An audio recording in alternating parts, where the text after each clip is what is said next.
Okay. Hello, hello, hello. Good morning, everyone. Welcome to your class number 4. So for today, for this for this week, after you will introduce Maya, number 4, I begin to see many of you can do something with Maya, and they tend to be basic. They tend to be low poly. It's time to further extend your modeling skills. Let's cover some terminology that you may overheard, but you don't know how to work with the tool and what is the best use for all this tool. So that's why for class 3 and class 4, we are talking about game art terminology and common mistakes, part 2. And the best way for you to learn from the mistakes is actually coming from your personal, your own modeling references. The challenge I raised last night, when you begin to share your mood board for exercise 2, is something that you want to model. And I think, I don't know who was sharing that. It was Mike who was sharing the rubber ducky, right? And I said, no rubber ducky.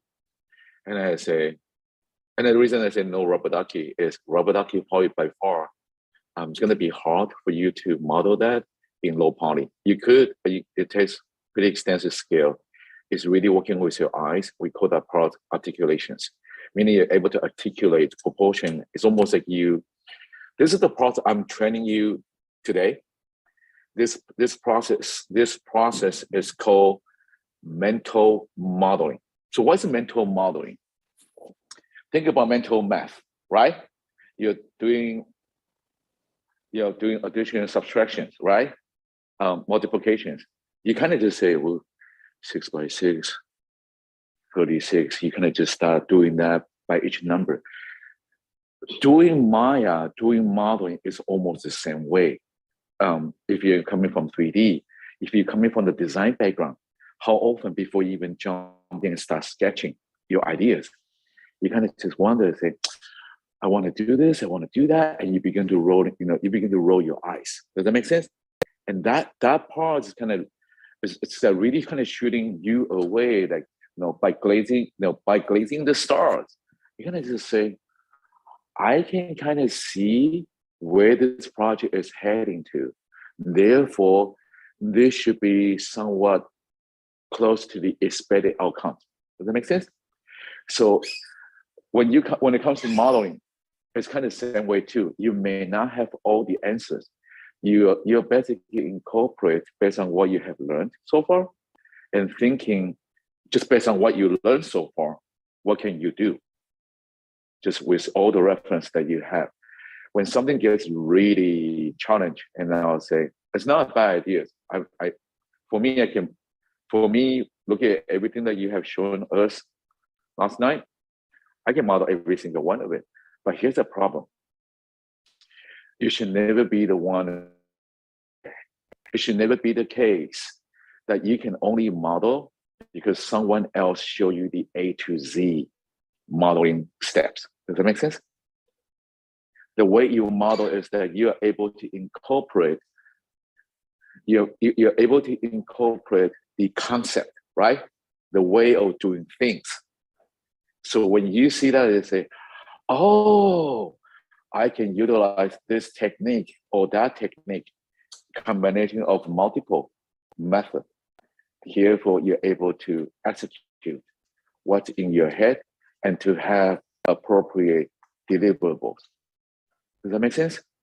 So for that, we will be talking about, working with the exercise files. In this case, is the second one. We were talking about manifold and non-manifold. And this is actually important. I think manifold should go before the Boolean, and that's why I didn't change the order, but I want to just share that with you. Mike is just right, so no rush, just go ahead and just log in and we'll wait. Just go to the class 3 and class 4 Blackboard and download the first exercise file here. And meanwhile, I think I can make a quick update in attendance.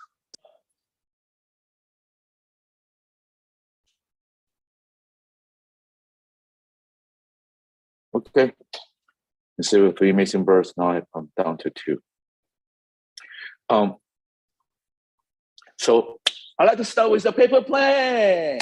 And the paper plane comes from this most underrated polygonal tool called poly plane. You're a rubber ducky. If I'm doing a rubber ducky, this is the tool I use. It's a plane. It's a what?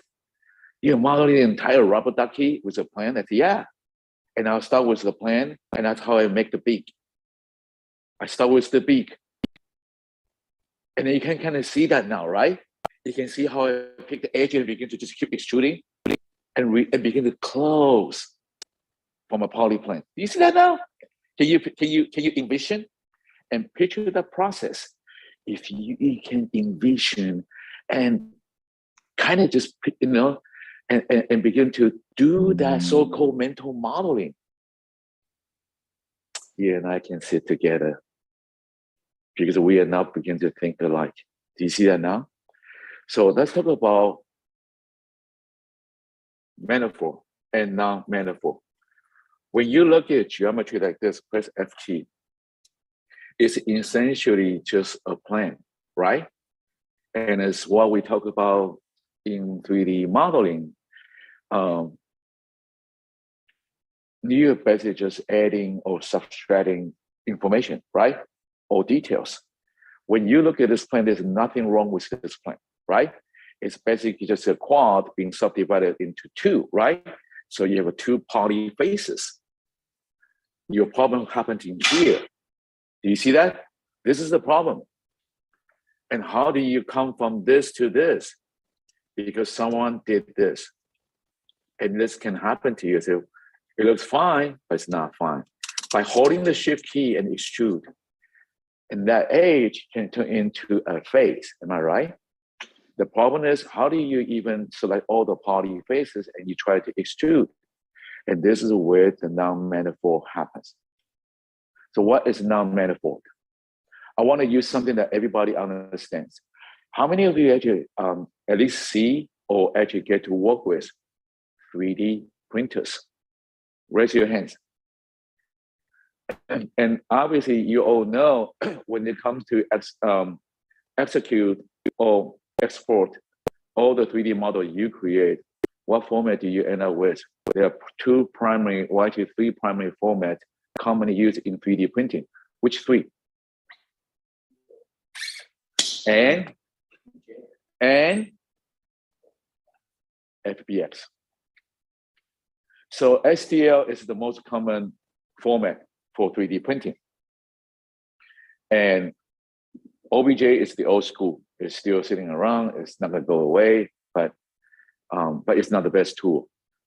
It's actually the first universal tool for 3D file sharing, but it also has its own limitations. And that's why back in my gosh, that's so old. I think it was 2001 or 2003, FBX was invented. And that became the new format because it can carry more information. So why, what non-manifold or non-manifold is related to 3D printing?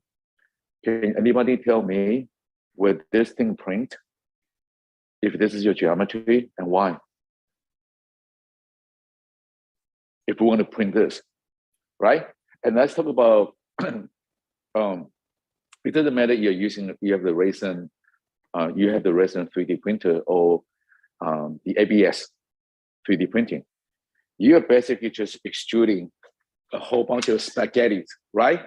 You're basically just extruding. If this is extruding, this is extruder head, and this is your ABS, which is remember the tube. You see the 3D printing that those that are like it's a plastic materials, right? And then it goes through this called extruder. It's a basic metal, and then normally you need to raise the temperature up to 350 to 400 degrees. It gets really hot. You have no idea how many times I get burned on this thing. And so then this plastic wiring, it looks like this, will fit into this tube. And because it's so hot, right? So it melts, right? And you begin to print. If this is the plate on the flat surface, to print something like this, you may start with this one as the base. Do you see I have a thickness now? If there's no thickness, it doesn't know how to lay down the foundation as it's going back and forth to fill that layer. Does that make sense? That means if this is just a plan, it's not gonna stand because the gravity, because that is a spaghetti. It's basically it's a heated, softened spaghetti. Your only best bet is when this is not a line, but a solid surface, then you can begin to do this. And that's the concept of 3D printing. For the very same reason, when it comes to 3D modeling, you don't want that in your geometry. It will become a computational error, meaning in the game engine, it will not compute. It cannot recognize where it's normal or the face normal. And the face normal is something that you actually see that instead of turning that and show it to you. Remember when we look at the model, one side is gray and the other side is black. Am I right? That right here for every vertex has an arrow. And that up arrow is called face normal. When you see something that's black, it means it's in the reverse order. That's why it's in black. And you see that from every single geometry I'm sharing with you right here.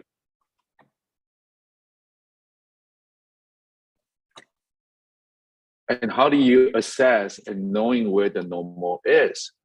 It's time to dive in a little deeper. I'll start with the easiest one. When you go to display,